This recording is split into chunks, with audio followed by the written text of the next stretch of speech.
Bonjour à tous, j'espère que vous allez bien. On se retrouve pour le brief du jeudi 25 juillet 2024. On se fera un petit point Bitcoin, Ethereum. Vous avez choisi en commentaire d'analyser Render. Aujourd'hui, je remets en jeu DYDX contre ICP. C'est à vous de décider, ça fait longtemps que je ne l'ai pas fait DYDX avec tous les petits problèmes qu'on a eu récemment.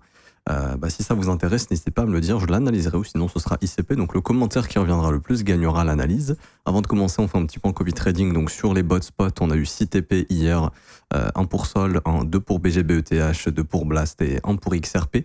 Et on a eu 12 ordres qui ont été files supplémentaires et donc qui attendront gentiment d'avoir leur petit TP le temps que le bot fasse le taf. Je rappelle que l'accès au bot est 100% gratuit. Vous avez toutes les informations en commentaire épinglé de cette vidéo. Le premier lien, tous les liens utiles concernant mon contenu, vous cliquez dessus, ça vous ramène sur cette page, vous vous inscrivez sur BitGet via notre lien partenaire, vous cliquez ensuite sur rejoindre copy trading, vous remplissez ce formulaire prénom, mail, identifiant BitGet. Si vous ne savez pas où retrouver votre identifiant BitGet, vous inquiétez pas, je vous explique tout dans cette vidéo. Configurer le copy trading que vous devez regarder absolument pour bien configurer le copy trading sur votre compte. Et après, ce sera tout bon. Et aussi, n'hésitez pas à venir sur le Discord pour avoir les updates au niveau des bots, des stratégies, des résultats, etc., etc. On explique tout sur le Discord quasiment tous les jours. Alors, pour revenir sur Bitcoin, donc déjà, premièrement, aujourd'hui, grosse data, on en avait parlé, jeudi, ça va être chargé, vendredi aussi. On a les premiers chiffres du PIB, on a les inscriptions au chômage, donc ça, c'est 14h30 heure de France. Et ensuite, demain, 14h30 également, ce sera le Core PCE Price Index, donc le marché, là, aujourd'hui, va probablement découper un petit peu dans tous les sens. Alors, maintenant, pour faire le point technique, hier, on avait parlé justement de la session de Londres qui pouvait initier le low temporaire pour le matin. Donc c'est ce qui s'est passé ici à 3h du matin. On a eu une session londonienne haussière. Et à l'ouverture US, ici, vous voyez, 9-10 heures, bam, prise de stop reversal. On avait parlé, la session US est soit une continuation de la London ou généralement une phase de reversal, ok ? Une session de reversal. C'est très rare que la session américaine soit une session de range. Ça, c'est plutôt la session asiatique qui l'est. Et pour le coup, cette nuit, la session asiatique a été assez mouvementée. Très généralement, la session asiatique, c'est du range. Si vous regardez ici, par exemple, là, c'était full range. Ici, c'était du range également. Il se passe pas grand-chose. Et ça, à 80% du temps. Du coup, session londonienne haussière, session américaine baissière. On regarde ce qui se passe sur les indices directement. Hop, les indices sont en train de se faire défoncer ici. Ça, c'est la session d'hier, une session qui a été très baissière ici, mais vraiment très très baissière. On accélère beaucoup. On est venu chercher le premier objectif qu'on avait vu ensemble, c'était cette zone de stop ici, donc ça a été atteint. Et le fait de défoncer cette zone ici et de ne pas, par exemple, faire une mèche avec une réintégration, ça montre que le niveau est complètement défoncé, ok. Et c'est pas le genre de réaction de prix qu'on va voir si on est bullish. Ça, pour moi, c'est clairement du price action bearish. Alors, ce qu'il faut comprendre maintenant, ça fait longtemps que j'en parle, à peu près depuis ces zones de prix ici. Ce qu'il faut comprendre, c'est que le prix, on a déjà parlé, et je commence par le marché américain parce que c'est important aujourd'hui, est en train de travailler cette zone d'inefficience qui est totalement comblée à 100%. Vous voyez, pour l'instant, le marché a comblé cette zone à 100%. Si le marché s'installe sous le seuil médian, et pour l'instant, c'est bien parti pour, hop, ici, on devrait s'attendre à la perte de cette zone d'imbalance et automatiquement l'objectif du prix, le prochain, alors pas aujourd'hui ni demain, mais dans ces prochaines semaines, ce serait ici ce lot. Et ce lot correspond, et ce lot également, donc d'abord lui, ce plus bas correspond au plus bas du mois de juin. Et ce qu'il faut comprendre, c'est que le marché américain, ce qu'il a fait, c'est, pour l'instant, la dernière bougie haussière qui a connu une cassure de son plus haut, c'est cette bougie. Donc le marché, il est dans ce range, pour l'instant, ok, dans le range de cette bougie mensuelle, prise de stop, donc on a d'abord pris le sommet et ensuite on a réintégré et donc il y a de grosses probabilités maintenant d'aller faire un tour sous le plus bas. Simple théorie de bougie de range, ok. Ce qui voudrait dire qu'il y a un objectif majeur pour le Nasdaq qui serait d'aller chercher sous les 18 389 points, de se dire que ces zones d'imbalance qu'on voit ici ne tiennent pas, que cette zone d'imbalance qu'on voit ici, hop, ne tiennent pas non plus, qui a déjà été travaillé un peu, mais qu'on y revienne, que ce soit notre prochaine cible et que ça ne tienne pas, pour aller récupérer le plus bas du mois de juin. Alors ça va pas se faire en ligne droite, bien évidemment. Là, il y a un gap, le prix va y revenir probablement. Alors ce qui va d'abord faire ça, j'en sais rien. Mais en tout cas, on est dans du flux baissier pour l'instant sur le marché US. Et ce qu'il faut comprendre, c'est qu'on est en train de retravailler toute cette impulsion. Et par exemple, en weekly, si on regarde bien, il y a cette zone d'inefficience. Si elle cède, le lot de juin devient un objectif, la première bougie ici devient, donc c'est cette bougie de juin qui devient un objectif, ce lot devient un objectif, et tout naturellement, le plus bas du mois de mai devient un objectif également. Et donc ça, c'est ici qu'on a le plus bas du mois de mai. Et en gros, on serait dans le retracement de toute cette vague ici. Et là, par exemple, là, il y a de l'imbalance que le marché pourrait venir combler à un moment donné. Et il y en a également ici. Donc ça deviendrait des cibles pour le marché américain. Okay, si ça cède, moi je pense qu'il y a de grandes chances de finir notre route au moins sous le plus bas du mois de juin, 18 389. Et si on est dans une phase de retracement qui est assez agressive, qui vient retravailler, rebalancer tout ce mouvement aussi, à ce moment-là, il y a du taf à faire jusque dans les 17 800 points. Donc ça veut dire que le marché américain ferait une baisse en moyenne de 7, voire jusqu'à 14%. J'en ai déjà parlé, mais je crois que c'était mardi. Et ce qui est en train de faire le marché américain ici, il faut savoir que cette pattern en weekly offre généralement en moyenne basse 8-12% de baisse, moyenne haute de 20 jusqu'à 30%. Alors 20-30%, c'est pendant les phases assez baissières. Par exemple ici. Ici, là, c'était... non, il n'y avait pas ce qu'il faut. Là, c'était le crack Covid. Alors, je dis pas qu'on rentre dans un crack Covid, mais en tout cas, on rentre dans le retracement de cette phase ici. Et ça, fallait s'y attendre. À un moment donné, le marché peut pas, comme ça, push à l'infini. Il y a beaucoup d'incertitudes. Le PIB a fort ralenti. On serait pas loin de commencer à baisser les taux, ce qui indiquerait que l'économie serait pas loin de ralentir. Parce que si l'économie restait aussi forte, on baisserait pas les taux. Donc si on les baisse, c'est quand même un aveu de faiblesse de l'économie. Et on n'oublie pas que la dette américaine est en train d'exploser et que ça deviendra un problème à un moment donné. Donc il y a tous ces facteurs problèmes. Et on n'oublie pas que la courbe des taux est inversée depuis quasiment 2 ans, qu'à chaque fois qu'il y a ça, il y a une récession ou il y a une crise, il y a quelque chose. Je dis pas que ça va arriver, encore une fois, peut-être qu'on va l'éviter, mais il y a tous ces risques que le marché va probablement pricer. Et là, on semble être reparti dans le pricing, justement, de tous ces problèmes qu'on a ignorés à coup de « bah non, c'est l'IA, c'est magnifique, non, mais les stock stakes vont nous sauver, machin ». Bah maintenant, non. Parce que même quand tu regardes Nvidia, ça a un peu la gueule là, d'une bulle qui est en train de dégonfler et d'un asset qui va revenir bosser également sa jambe haussière. Donc on est en train de perdre aussi le momentum sur les assets IA. Donc c'est un peu compliqué. Et dans ce monde où il y a pas plus bullish, il n'y a pas plus gros que le marché américain. Dans un monde où le marché américain retrace, vous vous doutez bien que ça va avoir des répercussions sur le Bitcoin, j'en ai parlé plein de fois, et c'est pour ça que j'ai insisté sur regarder le marché américain, il faut faire attention à lui. Et hier, il y a une session qui est très baissière, et donc ça se répercute aussi sur le Bitcoin. Et n'oubliez pas, la plus grosse menace, parce que là, le marché américain est en train de baisser, mais le dollar n'est même pas encore en train d'augmenter. Et la menace, ce serait que le dollar augmente. Je rappelle que le dollar a pris 2 plus bas mensuels, qu'il a très bien réagi. Vous voyez la différence de réaction sur une prise de stop sur le dollar qui a très bien réagi et sur le Nasdaq qui, pour l'instant, n'a pas du tout réagi. Donc ça, déjà, ça en dit long. Pour l'instant, c'est vente, asset à risque et le dollar, pour l'instant, qui est pas mal soutenu. Alors, j'ai pas encore de signal de bottom nécessairement ici, ok, mais je serais pas étonné à ce que le prix là, quoique il est déjà venu faire la prise de stop hier, ok. Si cette prise de stop est maintenue, là je pourrais m'attendre à du push aussi éventuellement. Maintenant, moi je reste assez attentif à ce qui va se passer là au contact de cette zone d'inefficience. On y est venu très légèrement, on a été rejeté pour l'instant. Donc là, il faudra voir si ce lot peut être maintenu, mais en tout cas, si ce lot est maintenu, je pense qu'on pourra s'attendre à un push aussi. Et là, il faudra voir ce qui se passe sur les assets à risque. Et je vous parle également souvent de l'or, qui est très bon indicateur. Hier, on avait vu, on a eu ce displacement, on a eu cette grande zone d'imbalance ici qui a parfaitement été retestée. Le seuil médian n'a pas été cassé. Gros rejet, continuation baissière. Ça, j'en avais parlé. Attention, si l'or rejette au niveau de son ATH, on ira probablement chercher maintenant les lots de la consolidation. Et là, j'ai bien l'impression qu'on est en train de partir dans ce mouvement ici. Et ça, c'est assez dangereux. C'est assez dangereux. L'or, moi, je reste bullish dessus à long terme. Je ne serais pas étonné que là, à un moment donné, on revienne tester cette impulsion, mais je ne pense pas qu'on ira plus bas. Donc moi, l'or, je m'attends à la limite qu'on fasse ça. Ok, je reste toujours optimiste sur l'or. À moyen terme, long terme, je veux dire pour ces prochaines années, surtout avec la pattern qu'il a fait ici. Mais honnêtement, là, ça sent consolidation, manipulation, expansion. Et l'expansion, ça serait le retravail de ces zones, voire de ces zones ici. Donc on serait sur un or qui pourrait baisser ces prochaines semaines, mais encore une fois, je le dis, 2025, 2026, 2027, je pense que l'or sera plus haut que, peut-être pas 2025, on verra bien, mais je pense que ces prochaines années, l'or s'échangera plus cher que 3500 $ l'once, mais il y a un impact. Et le fait que là, le dollar, le gold est en train de se retourner, que le marché américain se retourne et que le dollar index a atteint un point d'intérêt énorme, ça m'invite à penser qu'on pourrait avoir ces prochaines semaines et prochains mois des semaines haussières sur le dollar et des semaines éventuellement baissières ou de consolidation sur les assets à risque, voire sur l'or. Et le Bitcoin dans tout ça, si le gold baisse, les indices baissent, le dollar augmente, le Bitcoin automatiquement est corrélé à tout ça et est censé baisser également. Là, ça ne veut pas nécessairement dire que le marché américain, le Bitcoin va dumper, ok.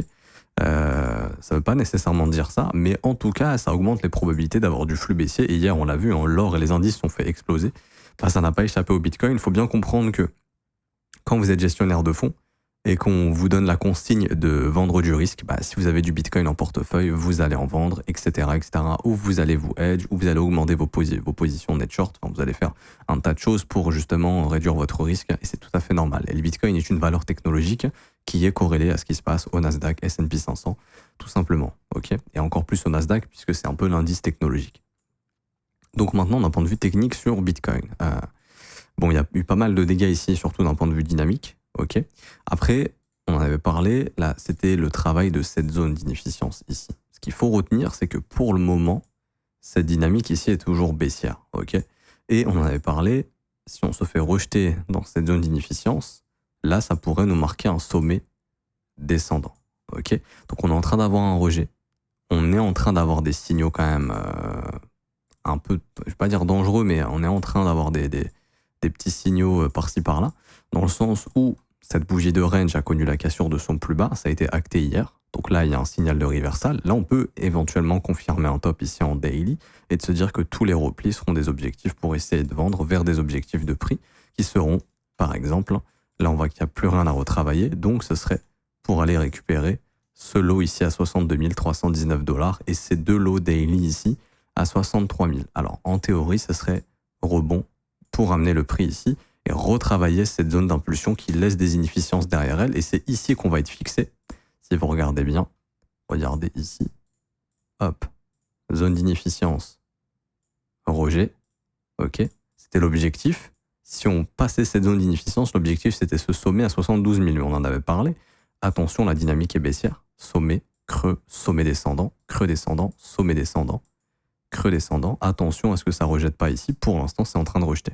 Ce qui serait positif, bien sûr, c'est de faire ça, s'affranchir de cette zone pour aller chercher la TH. Mais tant qu'on ne s'affranchit pas de cette zone, là, on est en train de pricer un rejet en sommet descendant.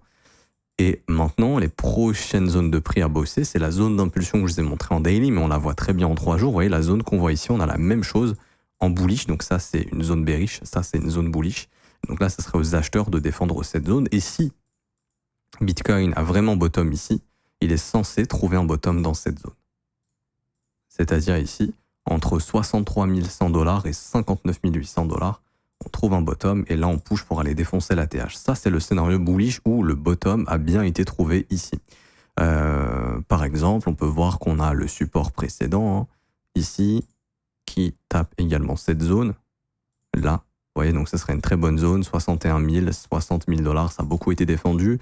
En mensuel, c'est un niveau qui est extrêmement défendu. Vous voyez les corps de chandelle ici, là, les 60 600.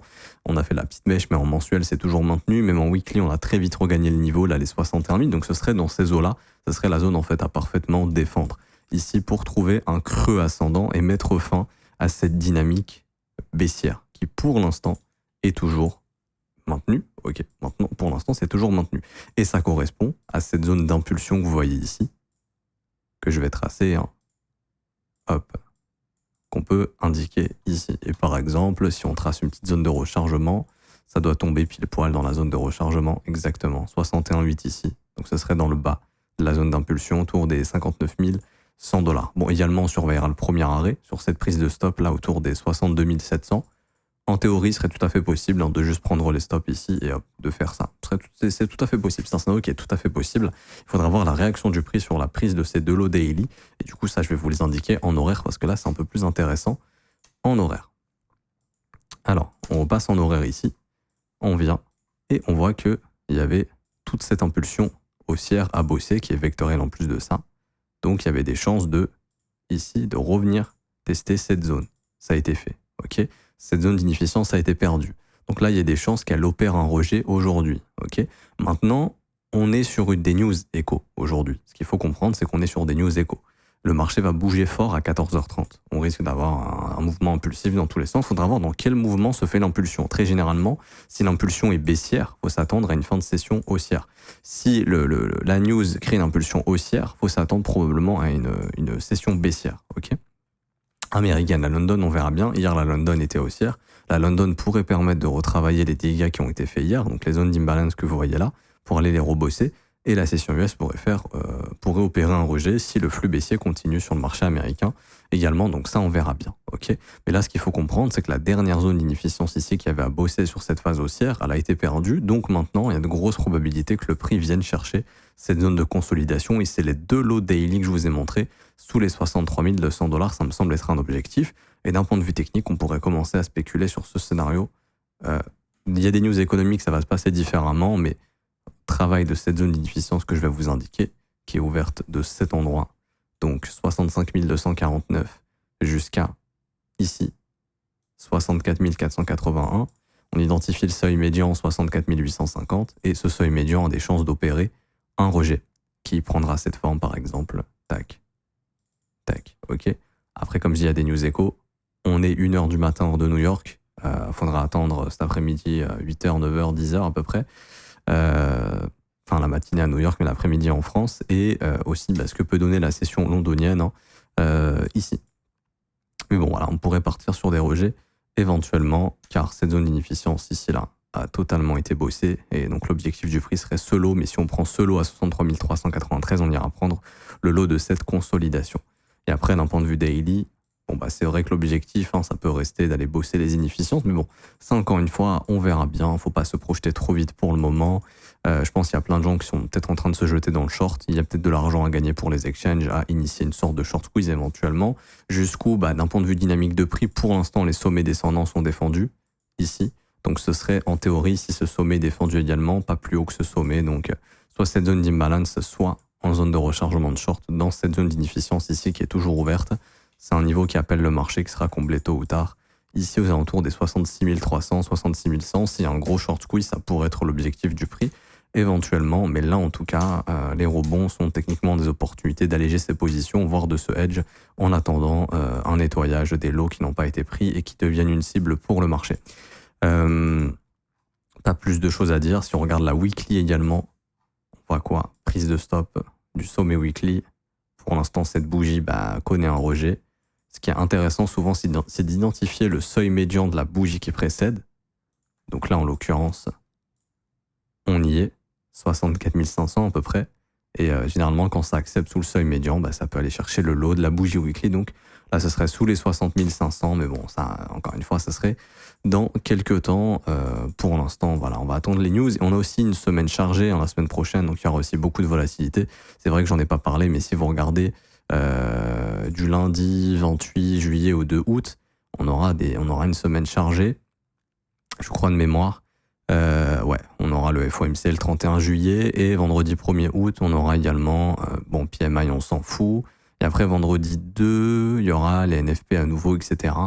Donc on aura quand même les 2 prochaines semaines assez chargées en news écho, donc ça devrait bouger pas mal. Mais en gros, ce qu'il faut comprendre, j'en avais parlé sur Twitter et je m'arrêterai ici pour Bitcoin aujourd'hui. On est dans un marché qui nourrit les exchanges actuellement parce qu'il y a très peu d'intérêt sur le marché crypto et pour nourrir les exchanges, fallait revenir ici en fait tout simplement. On y est revenu, le job a été fait. La prochaine zone qui va nourrir les exchanges, c'est ici. Alors là, je sais pas si on va y aller, ok, mais en tout cas, les exchanges ont des intérêts à ce que le prix vienne ici maintenant qu'il est tapé cette zone. Et aussi les exchanges ont un énorme intérêt à ce qu'on fasse un nouvel ATH parce qu'il y a plein de vendeurs à défoncer ici. Mais déjà, voilà, faut passer cette zone et si on n'y arrive pas, le marché va se nourrir facilement dans cette zone. Et si jamais cette zone ne tient pas, la prochaine zone où les exchanges pourront se nourrir, c'est sous ces lots. Ok, poursuivre cette dynamique baissière pour l'instant. Mais c'est encore une fois, comme je dis, on en est très très loin. Ce qu'il faut comprendre pour l'instant, c'est que voilà, on attend aujourd'hui les jours de news echo. Mais voilà, en tout cas, c'est pas top d'avoir fait ces rejets ici et d'avoir perdu cette zone d'inefficience. Donc là, en théorie, c'est de l'eau daily, c'est notre prochain objectif et ça risque de sauter.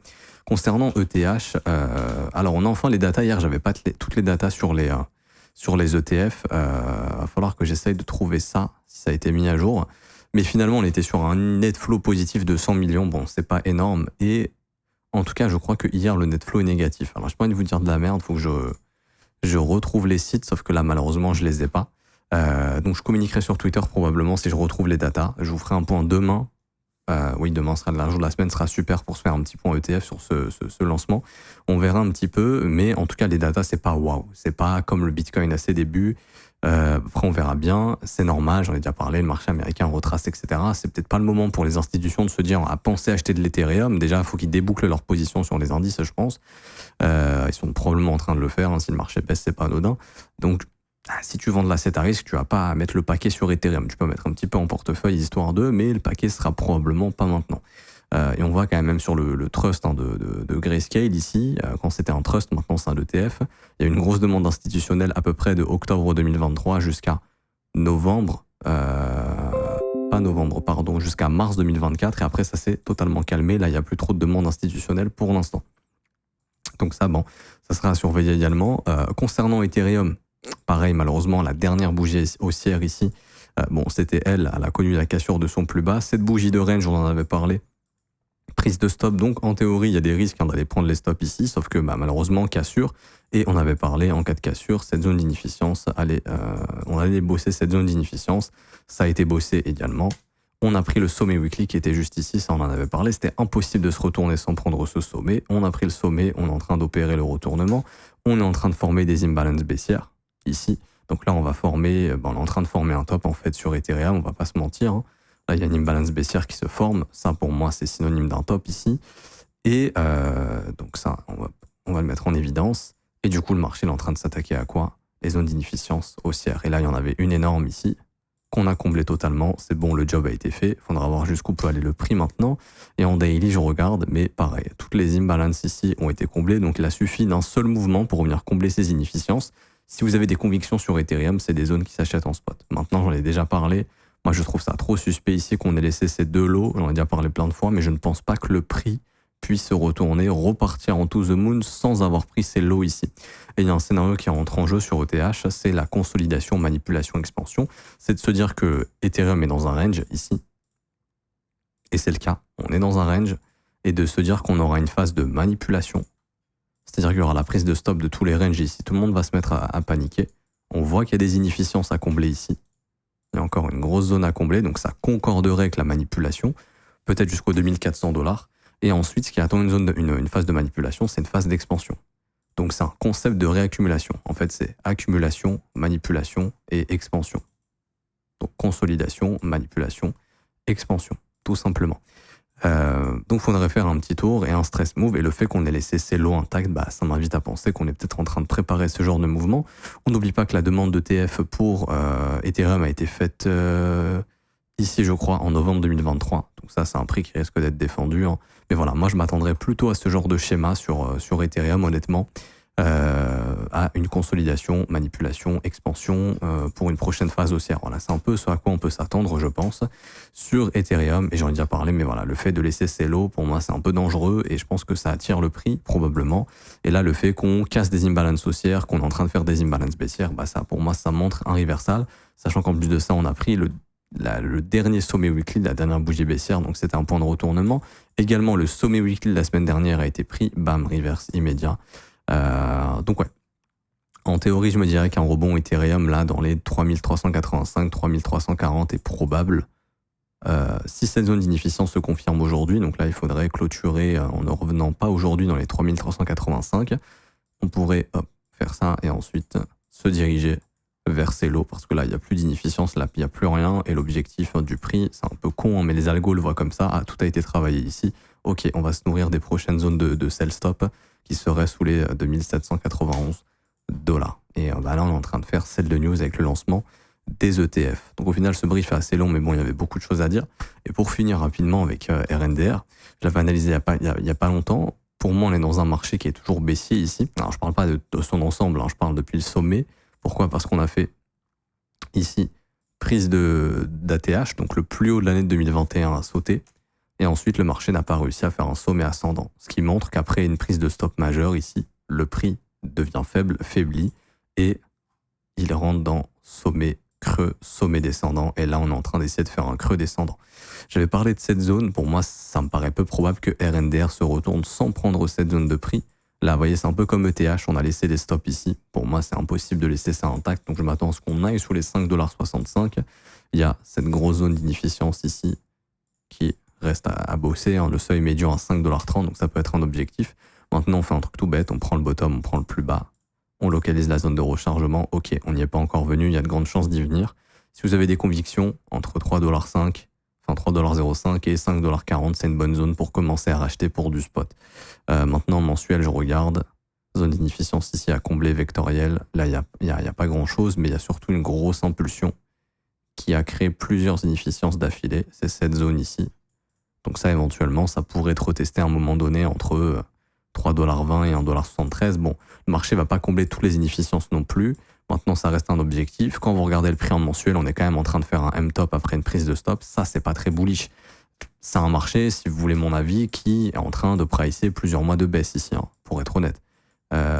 Donc là, il va falloir rentrer intelligemment et bien localiser vos zones et commencer à mettre des ordres au spot et d'accumuler, d'attendre tranquillement que le marché pose un bottom. Mais là, je pense qu'on est parti pour plusieurs semaines de baisse encore s'il n'y a pas de réaction sous ce lot. Ici, c'est important, ok? Parce que c'est la zone ici qui va être intéressante. Vous voyez tous les rejets qu'on a eu, maintenant il y a des stops. Si on fait quelque chose comme ça, là, ça pourrait vraiment essayer de retourner le prix. Mais malheureusement, pour l'instant, ce n'est pas le cas. Du coup, il faudra être assez patient. Et surtout, si on a des tensions sur le marché américain, vous vous doutez bien que les institutions vont pas acheter des altcoins alors qu'elles sont en train de vendre l'asset à risque le plus important qui est les indices et les actions américaines.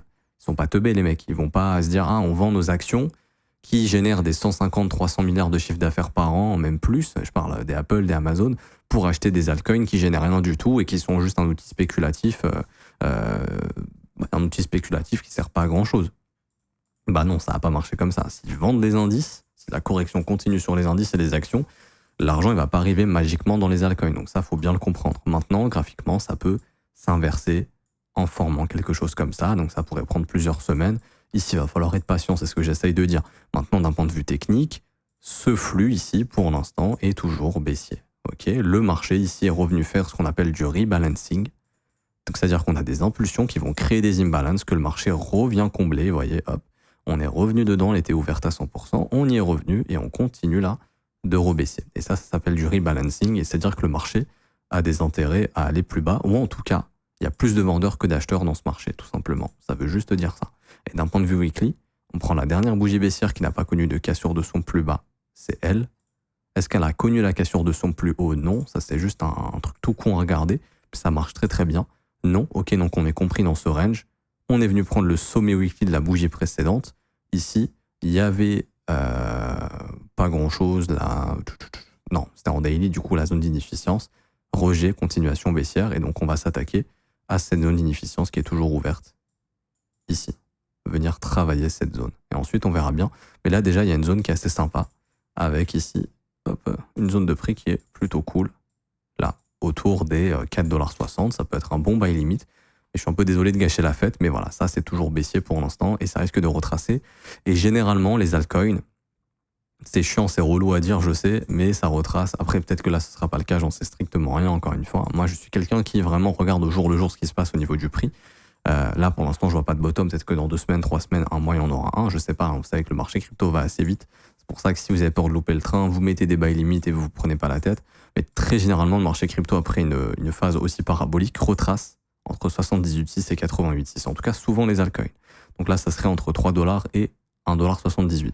Est-ce que c'est impossible? Bah non, parce qu'on est passé quand même de 25 centimes à 13,60 $. Donc on a fait 4800% de hausse. On pourrait très bien ici baisser de 77 à 86%. Ça correspond à ces retracements ici, ce qui est tout à fait normal. Okay, et par exemple, hein, vous prenez ce cycle, bah, on est passé de 34 centimes à 8,80 $. On est revenu chasser tous les lots à 26 centimes ici, c'était le bottom.